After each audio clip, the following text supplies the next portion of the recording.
Welcome to Sweet Life Beat Life. We hope this video helps. You begin by securing access and feeding the app the numbers it needs. First, install MoneyKeeper and create a strong PIN. This protects your data.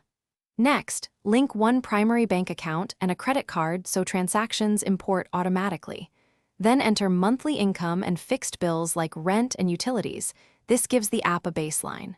Once done, check the imported transactions list and categorize a few to teach the app your patterns before moving to advanced setup. Now you refine how MoneyKeeper interprets spending. Create custom categories and subcategories. Put taxes, groceries, and savings where they belong, so reports are meaningful. Then build 5 to 10 automation rules matching merchant names and amounts. This reduces manual work.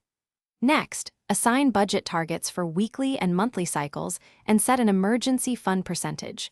These targets power alerts. Make sure to run a reconciliation for the last 30 days to confirm rules behave as expected before relying on forecasts.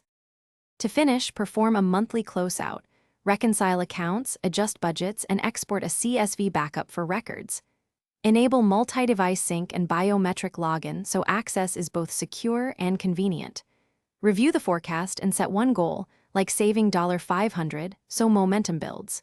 If transactions stop syncing, first reconnect the bank connection and clear the app cache. Often that fixes the issue. If problems persist, capture the error logs and contact support with details so they can resolve the deeper connection fault. Thanks for watching.